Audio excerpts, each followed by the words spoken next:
Hi, welcome to the Piano Podcast. I'm your host, Mario O'Hara, and as part of my ongoing series with my piano pedagogy class, I have two special guests with me here today. First is Heather Nolan. Heather, why don't you say hi? All right. And we also have Jordan Eurhythmics. Hello. And they are going to be covering, they worked collaboratively on a podcast episode that they are going to be sharing with us today. And why don't you tell us a little bit about your podcast episode that you produced? Well, we realize that the majority of piano teachers spend most of the time in lessons at the keyboard, and we wanted to encourage those teachers to find other varied activities to do away from the piano and to incorporate in their weekly lessons. And specifically, some of these things are from the writings of Emile Jacques Dalcroze and his development of Eurhythmics.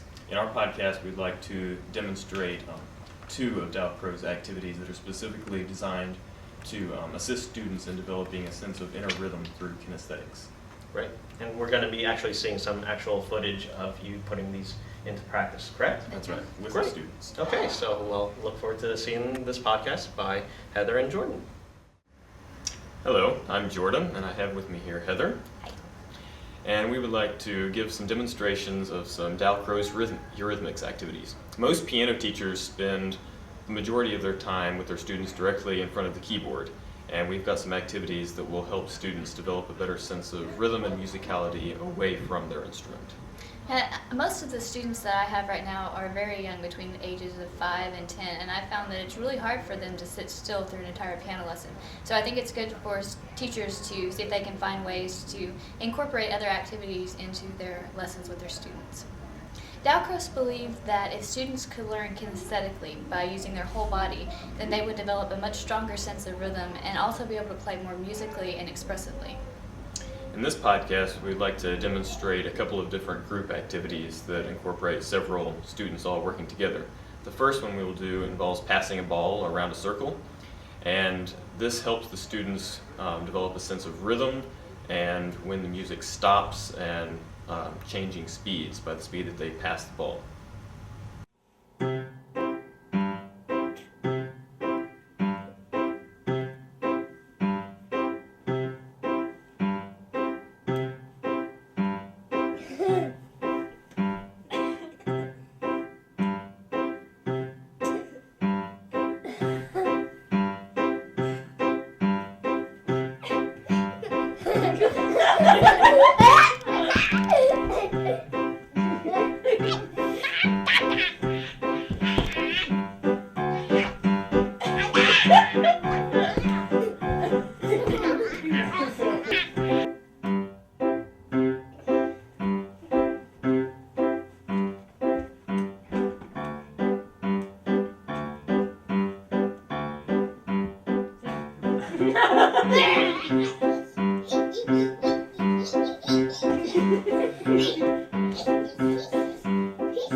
In this activity, the students will be moving around the room, walking in a circle using their bodies to express the mood of the music.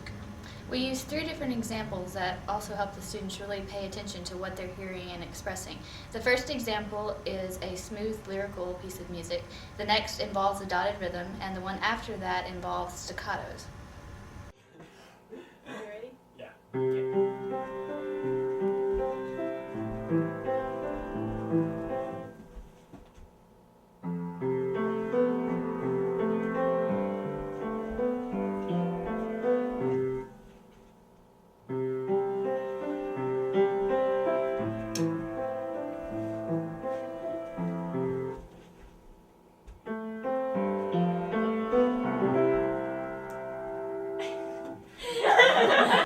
If she stops playing, then you have to stop in whatever position you were.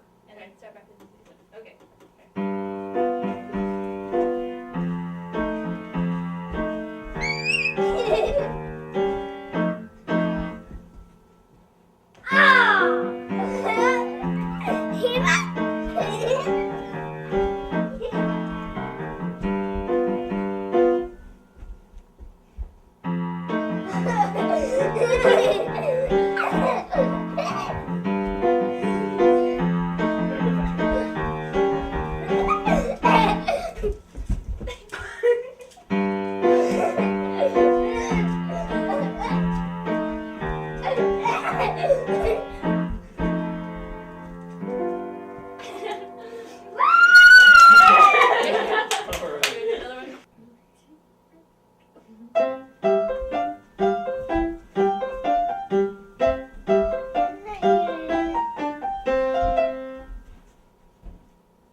We hope that after seeing this podcast, you will be encouraged to go out and do some of your own reading on the works of Dalcroze.